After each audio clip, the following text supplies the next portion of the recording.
Teman-teman, perkenalkan saya Reni Nindita, Guru Purba dari Prodi AP6B. Di video kali ini saya akan membahas hasil UAS dasar-dasar pengauditan. Yang pertama, jelaskan pengertian auditing, hubungan auditing dengan akuntansi, dan alasan mengapa entitas perlu diaudit.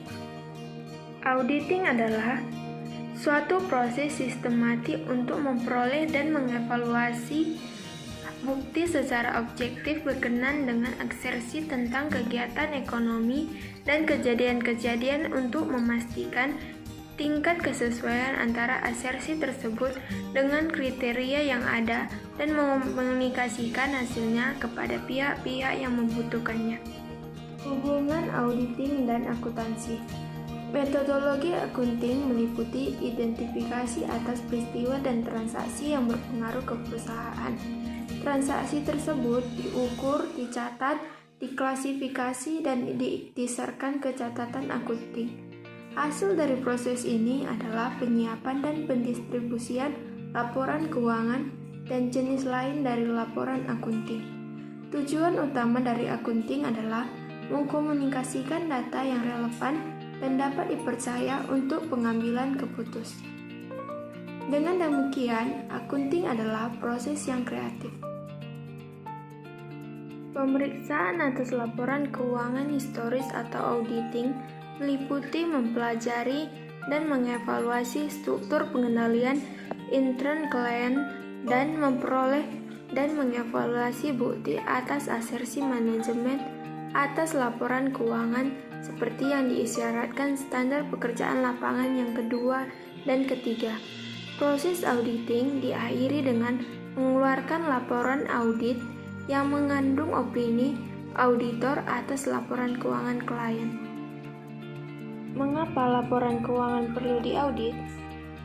Kebutuhan akan audit yang independen atas laporan keuangan didasarkan atas 4 kondisi. Yang pertama, pembenturan kepentingan.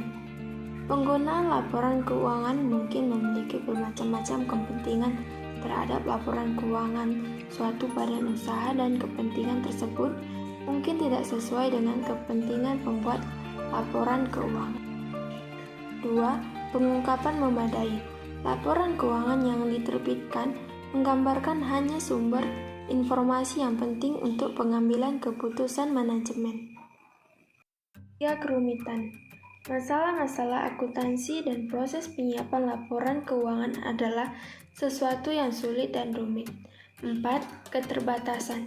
Hanya sedikit pengguna laporan keuangan mempunyai akses langsung ke pencatatan akunting dari mana laporan keuangan dibuat. Yang kedua, jelaskan jasa-jasa yang diberikan auditor independen. Jasa atestasi adalah suatu pernyataan pendapat atau pertimbangan orang yang independen dan kompeten tentang apakah asersi suatu entitas sesuai dalam hal yang signifikan dengan kriteria yang ditetapkan. Jasa atestasi profesi akuntan dibagi lebih lanjut menjadi 4 bagian. Pertama, pemeriksaan laporan keuangan. 2. Pemeriksaan atas laporan prospektif. 3. Review. Dan 4. Prosedur yang disepakati bersama. Jasa non-astesi. Jasa non-astesi adalah jasa yang dihasilkan oleh akuntan publik yang di dalamnya ia tidak memberikan suatu pendapat, keyakinan negatif, ringkasan temuan, atau bentuk lain keyakinan. Contoh jasa profesional yang dapat diberikan oleh akuntan publik atau praktisi adalah 1. Perikatan konsultasi manajemen. 2. Verifikasi pajak untuk membela klien. 3. Mengisi surat tanda tahunan atau masa PPh memberi nasihat perpajakan. 4. Kompilasi laporan keuangan. Nomor 3. Jelaskan jenis-jenis laporan auditor dan opini auditor atas laporan keuangan auditan. Kondisi apa yang membuat auditor memberikan opini tersebut? Jenis laporan audit. 1. Laporan audit bentuk baku. Laporan audit bentuk baku memuat suatu pernyataan auditor independen bahwa laporan keuangan menyajikan secara wajar sesuai dengan prinsip akuntansi yang berlaku umum. 2. Laporan audit standar. 3. Laporan audit keuangan. Opini auditor atas laporan keuangan. Auditor dapat menerbitkan opini selain opini wajar tanpa pengecualian, yaitu opini dengan pengecualian, opini tidak wajar, tidak memeriksa opini. Yang membuat opini tersebut terjadi adalah 1. Pembatasan terhadap ruang lingkup audit. 2. Ketidaksesuaian dengan PABU. 3. Ketidakkonsistenan dalam penerapan PABU. 4. Terdapatnya ketidakpastian. 5. Kemampuan perusahaan untuk melanjutkan usaha. 6. Bagian audit dilakukan oleh auditor lain. 7. Penekanan atas suatu hal. 8. Pertimbangan khusus berkaitan dengan laporan keuangan komparatif. 4. Jelaskan tujuan keseluruhan auditor dalam audit atas laporan keuangan dan bagaimana auditor mencapai tujuan tersebut seperti dijelaskan dalam SA 200. Dalam melaksanakan suatu audit atas laporan keuangan, tujuan keseluruhan dari auditor independen adalah 1. Memperoleh keyakinan memadai tentang apakah laporan keuangan secara keseluruhan bebas dari penyajian material, baik yang disebabkan oleh kecurangan atau kesalahan. 2. Membuat laporan keuangan berdasarkan hasil audit dan mengomunikasikan temuan yang diperoleh selama audit. Untuk mencapai tujuan keseluruhan auditor, maka 1. Auditor harus mematuhi seluruh ketentuan etika yang relevan, termasuk ketentuan tentang independensi yang berkaitan dengan perikatan audit atas laporan keuangan. 2. Auditor harus merencanakan dan melaksanakan audit dengan skeptisme profesional. 3. Auditor harus menggunakan pertimbangan profesional dalam merencanakan dan melaksanakan audit. 4. Auditor harus memperoleh bukti audit yang cukup dan tepat untuk menurunkan risiko audit ke tingkat yang dapat diterima. 5. Auditor harus mematuhi seluruh standar audit yang relevan dengan audit. Soal kelima, dalam SA 200 disebutkan bahwa auditor harus merencanakan dan melaksanakan audit dengan skeptisme profesional dan menggunakan pertimbangan auditor. Jelaskan pernyataan tersebut. Skeptisme profesional adalah suatu sikap yang mencakup suatu pikiran yang selalu mempertanyakan, waspada terhadap kondisi yang dapat mengindikasikan kemungkinan kesalahan penyajian, baik yang disebabkan oleh kecurangan maupun kesalahan, dan suatu penilaian atas suatu bukti.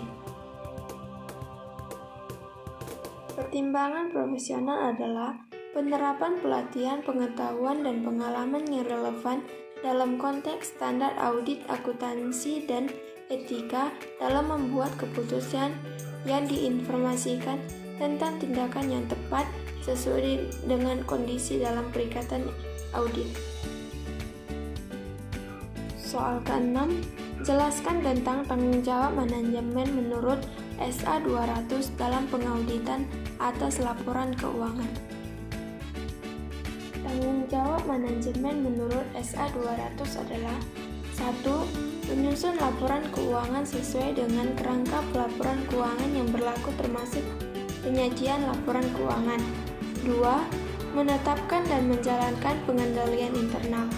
3. Menyediakan hal-hal berikut ini bagi auditor, yaitu A. Akses ke seluruh informasi yang disadari oleh manajemen relevan dengan penyusunan laporan keuangan, seperti catatan, dokumentasi, dan hal-hal lain. B. Informasi tambahan yang mungkin diminta oleh auditor kepada manajemen untuk tujuan audit. C. Akses tidak terbatas ke orang-orang dalam entitas yang dipandang perlu oleh auditor untuk memperoleh bukti audit. Soal ketujuh, jelaskan tentang independensi auditor sesuai dengan aturan etika akuntan publik yang berpraktik melayani publik. Independensi dalam pemikiran adalah independensi yang ada dalam diri auditor untuk tidak dipengaruhi hal-hal yang dapat mengganggu integritas, objektivitas, dan skeptisisme profesional auditor. Independensi dalam penampilan yaitu independensi yang mempertimbangkan pandangan pihak ketiga atau di luar auditor dan klien, bahwa auditor memiliki integritas, objektivitas, dan skeptisisme profesional. Soal ke-8, uraikan manfaat melakukan perencanaan audit dan tahapan dalam merencanakan audit. Manfaat perencanaan audit. 1. Mencurahkan perhatian yang tepat terhadap area yang penting dalam audit. 2. Mengidentifikasi dan menyelesaikan masalah yang potensial secara tepat waktu. 3. Mengorganisasi dan mengelola perikatan audit dengan baik sehingga dapat dilaksanakan secara efisien dan efektif. 4. Pemilihan anggota tim perikatan dengan tingkat kemampuan dan kompetensi yang tepat dan memberikan penugasan pekerjaan yang tepat. 5. Memfasilitasi arah dan supervisi atas anggota tim perikatan dan penelaahan atas pekerjaan mereka. 6. Membantu dalam koordinasi hasil pekerjaan. Tahapan perencanaan audit. 1. Menerima klien dan melaksanakan perencanaan audit awal. 2. Memahami bisnis dan industri klien. 3. Menilai risiko dan bisnis klien. 4. Melaksanakan prosedur analitis. 5. Menentukan materialitas dan menilai risiko audit dan risiko bawaan yang dapat diterima. 6. Memahami pengendalian internal dan risiko pengendalian klien. 7. Mengumpulkan informasi untuk memulai risiko kecurangan.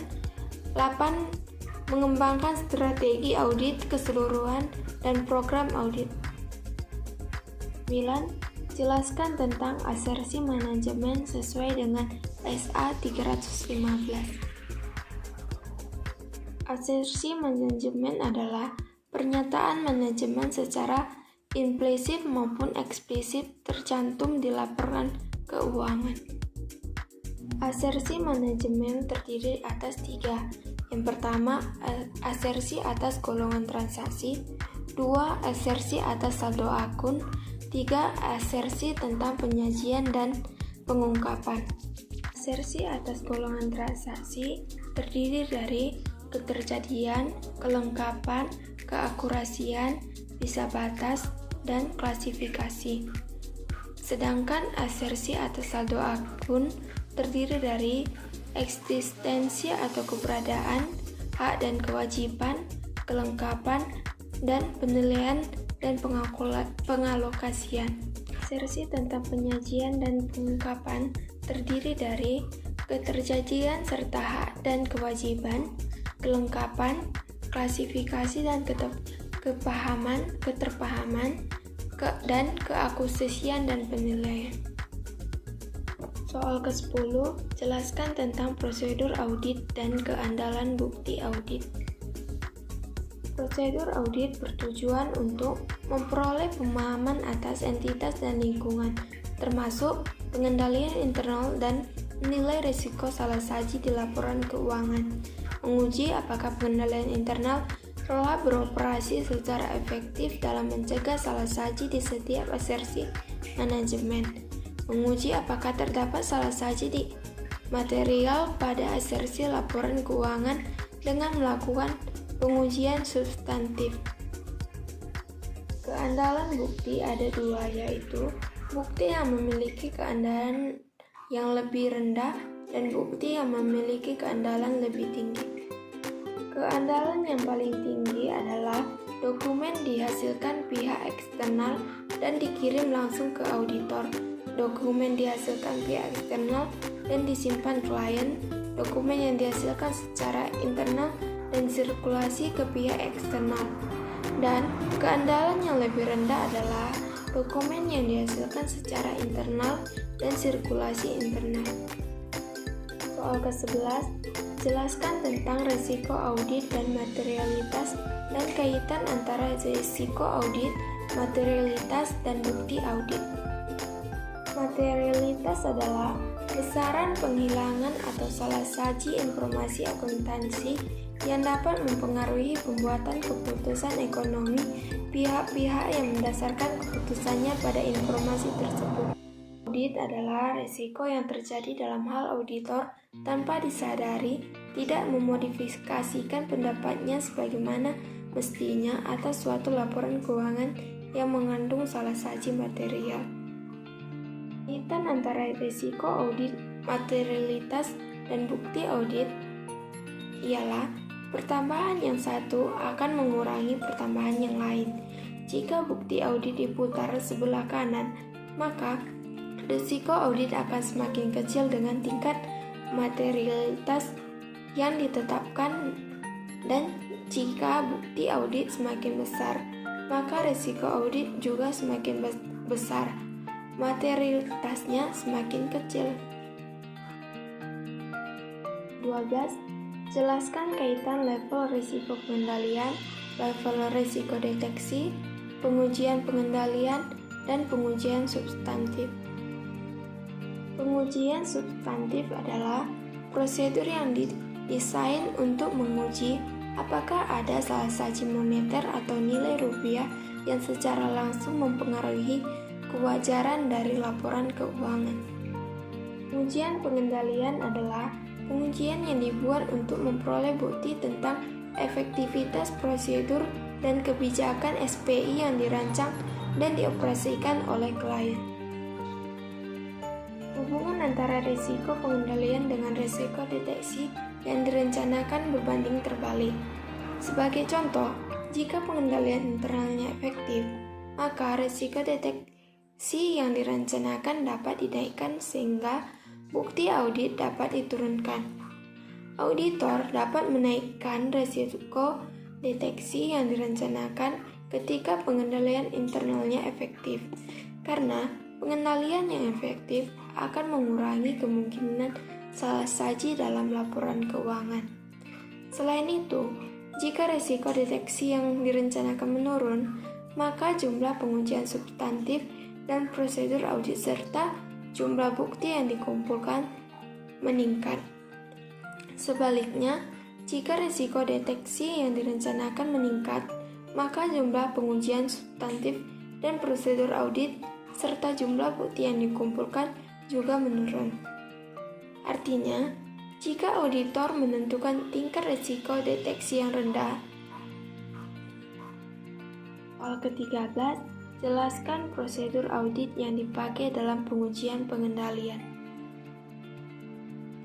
Prosedur audit adalah metode yang digunakan auditor untuk memperoleh bukti audit. Ada 4 prosedur untuk melaksanakan pengujian pengendalian, yaitu 1. Pengajuan pertanyaan kepada karyawan klien. 2. Pengamatan terhadap karyawan klien dalam melaksanakan tugasnya. 3. Melakukan inspeksi dokumen, catatan, dan laporan. 4. Mengulang kembali pelaksanaan pengendalian oleh auditor. Demikian hasil jawaban UAS saya. Sekian dan terima kasih.